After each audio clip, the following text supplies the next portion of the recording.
prepare for NEET, how to minimize silly mistakes, how to revise, how to complete syllabus in 3 months, how to write a paper, how to manage time, how to this. आधे से ज्यादा बच्चे इसी चक्कर में अपना selection खो देते हैं, खराब कर देते हैं, बर्बाद कर देते हैं। इतने लंबे समय में जो बच्चा सेलेक्ट होता है, मुझसे बात करते हैं, मुझसे पूछते हैं कि भाई तुम क्या बताना चाहोगे मुझे, कि ताकि मैं तुम्हारी तरफ से जूनियर्स को जो प्रिपरेशन कर रहे होंगे उनको मैं बता दूं, या तुम क्या समझाना चाहोगे, कुछ इंपॉर्टेंट बातें जो तुमने अपने प्रिपरेशन में महसूस किया था, जो तुम आगे अपने जूनियर्स को बताना चाहोगे। तो सब यही कहता है सर लास्ट मोमेंट में ना टेस्ट देना बहुत जरूरी है। सुनना ध्यान से, जैसे मैं तुम्हें बोलूं कि मैं अपने आप को बोलूं कि मुझे ना स्विमिंग सीखना है, गिटार बजाना सीखना है, तो गिटार बजाना सीखना है या स्विमिंग सीखना है, उसका मुझे किताब दे दो, मैं पढ़ लूंगा और फाइनली स्विमिंग करने जाऊंगा। और वो भी ऐसे वैसे नहीं, सीधा जाऊंगा मैं वो ओलंपिक 2023 में। कब होने वाला है ओलंपिक? ओलंपिक कब होने वाला है? 2023, 24, 25 में सीधा ओलंपिक में जाऊंगा। अपने युगांडा का नॉमिनेशन लूंगा, अपना बनवाऊंगा रेसिडेंशियल सर्टिफिकेट, युगांडा की तरफ से जाऊंगा मैं स्विमिंग करने। लेकिन मैं प्रैक्टिस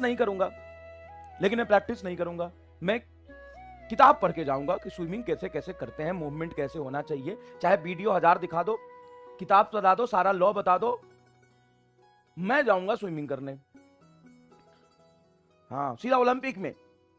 इंटरनेशनल, उधर से चाइना का आया होगा, अमेरिका का आया होगा, इंडिया का आया होगा, पाकिस्तान का आया होगा और इंग्लैंड का आया होगा, और मैं भी जाऊंगा। लेकिन मैं प्रैक्टिस नहीं करूंगा, मैं सिर्फ किताबें पढ़ूंगा। सारा हर जितना वीडियो आज तक बना होगा ना, जितना वीडियो बना होगा ना कि स्विमिंग कैसे करते हैं, हाउ टू स्विम, सारा की वीडियो देखूंगा मैं, सारा वीडियो देखूंगा, सारा ऑल वीडियो, जैसे तुम देखते हो ना ऑल वीडियोस जितने इंटरनेट पे अवेलेबल है ना, how to prepare for NEET, how to minimize silly mistakes, how to revise, how to complete syllabus in 3 months, how to write a paper, how to manage time, how to this, how to dash, how to dash dash, how to dash dash dash। जैसे तुम internet पे जितने video available है, how to make 80 number in NEET physics, how to manage pressure, how to this, how to that, how to dash dash dash। तो मैं how to swim के सारे video देखूंगा, जैसे तुम जाके सारे वीडियो देखते हो, और सारे लॉ सीखूंगा, सारे नियम पढ़ूंगा, और जाके सीधा स्विमिंग पूल में उतर जाऊंगा। है, 1 मीटर आगे स्विमिंग नहीं कर पाऊंगा। ठीक उसी तरीके से यहां भी वो चीज वैलिड है। आप 1000 पढ़ ले, लाख किताब पढ़ ले, 1000 सवाल कर ले, लेकिन आप उसको एग्जामिनेशन टेम्परामेंट से टेस्ट पेपर को अटेम्प्ट नहीं करेंगे ना, तो आपको पता ही नहीं चलेगा कि उस कंसेप्ट को क्वेश्चन में कैसे अप्लाई करना है। अगर आप टेस्ट नहीं देने की सोच रहे हैं, या पहले 4 टेस्ट देने के बाद आपका टेस्ट छूट जाएगा, या पहले 5 देने के बाद आपका टेस्ट छूट जाएगा, तो भूल जाइए सिलेक्शन। 80% प्रोबेबिलिटी खत्म है आपके सिलेक्शन का। तो मैं बस इतना समझाना चाहता हूं कि टेस्ट क्यों जरूरी है। तो सबसे पहले जरूरी इसलिए है कि जो आपने सीखा है उसको परफॉर्म कैसे करेंगे। दूसरी बात, नीट ये नहीं कहती कि आप कितना अच्छा एनसीईआरटी रीड कर सकते हो, सुनाओ, काश ऐसा होता। एनसीईआरटी कहती चलो आओ एक एक करके एनसीईआरटी के इस पेज पे क्या लिखा है बताओ। ऐसा तो नहीं है। अब क्या लिखा है नहीं लिखा है इससे कोई फर्क नहीं पड़ता। उस सारे 3 घंटे 20 मिनट में आप कैसे पेपर को अटेम्प्ट करोगे, सारा गेम वही है। आपने पूरे साल कैसे पढ़ाई किया, वो 3 घंटे 20 मिनट के लिए ही किया है, उसमें आपको कैसे खेलना है। और जो भी चीज आप सीखते हो ना, आपको लगता है आपने सीख लिया, लेकिन आपकी असली औकात टेस्ट ही बताएगा। असली औकात टेस्ट ही बताएगा। आप कहां गलती कर सकते हो टेस्ट ही बताएगा।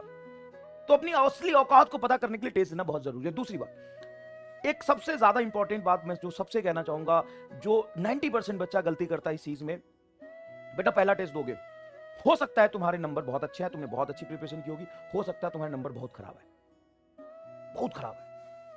तो सर फिर बहुत खराब आएंगे तो हम आगे टेस्ट देने की हिम्मत तो नहीं होगी मेरे में।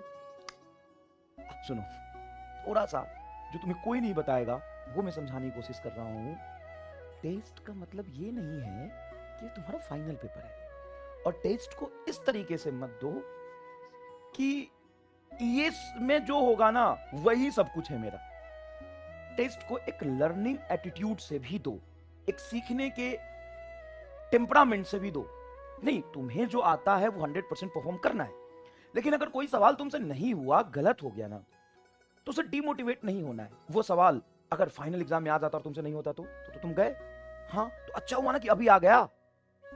तो अगर तुम सवाल नहीं कर पाते तो डिमोटिवेट होने की जरूरत नहीं है। मान लो फिजिक्स में या किसी भी सब्जेक्ट की हम बात करें, अगर तुम 45 सवाल या 50 सवाल जो भी होंगे उसमें तुम 10 गलत करके आते हो, 10 क्वेश्चन तुमने रॉन्ग कर दिया, 5 क्वेश्चन तुमने छोड़ दिए, अब तुम इस बात का दुख मत मनाओ, क्योंकि यह बहुत ज्यादा जरूरी है कि तुम डिमोटिवेट ना हो, तुम अपने अंदर लर्निंग एटीट्यूड रखो। लर्निंग एटीट्यूड का मतलब यह होता है कि एक्चुअल में हम जो पेपर आपको दे रहे हैं वो सिर्फ इसलिए नहीं दे रहे हैं कि आप सारे सवाल सॉल्व कर लीजिए, हम इसलिए भी दे रहे हैं कि आप कुछ गलती करें, कुछ सवाल छोड़े और फिर हम उसका वीडियो सॉल्यूशन दे जहां से आप सीखें। और ये सारी चीजें तभी हो पाएगा जब आपके अंदर ये पहले से डिसाइडेड होगा कि मुझे 100% मार्क्स नहीं आएंगे, मुझे पता है मेरे में कुछ कमियां होगी, वही कमी सुधारने का मौका है ये। अब मान लो विराट कोहली प्रैक्टिस सेशन में जा रहा और किसी बॉलर ने उसको आउट कर दिया, तो साला वहां पे बैठ के रोने लगेगा, क्यों हमको आउट कर दिया, जा हम तो वहां भी आउट हो जाएंगे। अबे बकलोल, उस पे काम करेगा वो। मतलब एक बात बताओ, ये अल्टीमेटली है तो प्रैक्टिस सेशन ही ना, अल्टीमेटली फाइनल मैच के पहले प्रैक्टिस सेशन ही तो है ना, इसमें अपनी कमियों को सुधारना है। एक बहुत ही मतलब ईगोलेस, एकदम डाउन टू अर्थ सब्जेक्ट के लिए, सीखने के लिए एकदम हाथे खोल के खड़े रहो, एकदम आराम से, कोई बात नहीं, कोई दिक्कत नहीं, कंप्लीट आइसोलेट हो जाओ और ज्यादा किसी से अपने नंबर डिस्कस मत करो। तुम्हारे कितने आए, तुम्हारे कैसे आए, अबे डैश फर्क पड़ता है कैसे आए कितने आए, कोई तुम्हारा दोस्त नहीं है। सिलेक्शन नहीं होगा तो कोई साथ देने नहीं आएगा। कुछ सीखने की बात है तो किसी से भी पूछ लो कि ये कैसे हुआ, कोई कंसेप्ट में डाउट है कोई बता सकता है, उससे पूछ लो एकदम ईगोलेस होके। और सीखने के लिए दिमाग खोल के रखो। मेरी बात ध्यान से समझो बेटा, ये तुम्हें डिमोटिवेशन हो सकता है, हो सकता नहीं होगा। चाहे तुम्हारे 600 नंबर भी आए ना, तुम सोचो 620 क्यों नहीं आए, तुम्हारे 630 आएंगे ना तुम सोचो 650 क्यों नहीं आए, तुम्हारे 650 आएंगे ना तुम सोचोगे 670 क्यों नहीं आए, तुम्हारे 670 आएंगे ना तुम सोचोगे 690 क्यों नहीं आए, 690 आएंगे तो तुम्हें लगेगा 700 क्यों नहीं आए, 700 आएंगे तो बोलेगा 710 क्यों नहीं आए, 710 आएंगे तो 720 क्यों नहीं आए, क्योंकि तुम गलती करोगे।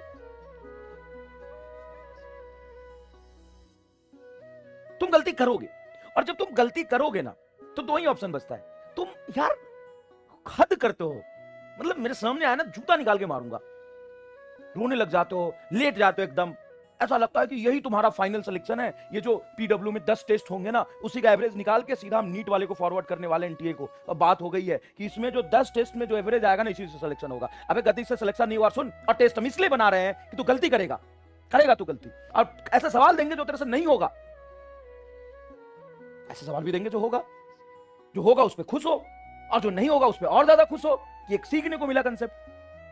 और हर टेस्ट के बाद बैठो, थोड़ा सा एनालाइज करो कि ये क्वेश्चन गलत हो गया तो क्यों गलत हो गया, सिली मिस्टेक्स की वजह से हुआ, रिवाइज नहीं हुआ था, कंसेप्ट खराब था, जो भी दिक्कतें हैं उसको ठीक करो। आया कि नहीं आया? रोना नहीं है, रोना नहीं है, रोना नहीं है। और याद रखना कि लास्ट के 3 महीने अगर तुम नहीं रोए ना और हिम्मत से लड़ते रहना और अपनी हर गलती को एक्सेप्ट करते ना, एक्सेप्टेंस एक्सेप्टेंस एक्सेप्टेंस बहुत इंपॉर्टेंट, एक्सेप्टेंस एक्सेप्टेंस एक्सेप्टेंस बहुत इंपॉर्टेंट है। कोई यहां पे तुमको नहीं देख रहा, सब लोग तुम्हारे फाइनल रिजल्ट को देखेंगे। तो टेस्ट खराब होता है, एक्सेप्ट करो, कॉन्सेप्ट नहीं आता है, एक्सेप्ट करो, उसको इंप्रूव करो, सीखो, छोड़ना मत, छोड़ना मत, छोड़ना मत। याद रखना बेटा, बहुत इंपॉर्टेंट बात है। आधे से ज्यादा बच्चे इसी चक्कर में अपना सिलेक्शन खो देते हैं, खराब कर देते हैं, बर्बाद कर देते हैं कि हमको ये सवाल नहीं आवे। तुमने 40 किया इस बात की तुम्हें खुशी नहीं है, तुमने 30 किया इस बात की तुम्हें कोई खुशी नहीं है। बिना पढ़े तो 30 साल नहीं होंगे ना, इसकी कोई खुशी नहीं है। ये 15 कैसे गलत होगा, मेरा सिलेक्शन नहीं होगा, मतलब 30 किया तो उससे कोई मतलब नहीं है, 15 नहीं कर पाया तो मेरा सिलेक्शन नहीं होगा। भाई नहीं कर पाए तो क्यों नहीं कर पाए, सॉल्यूशन देख के सीखना।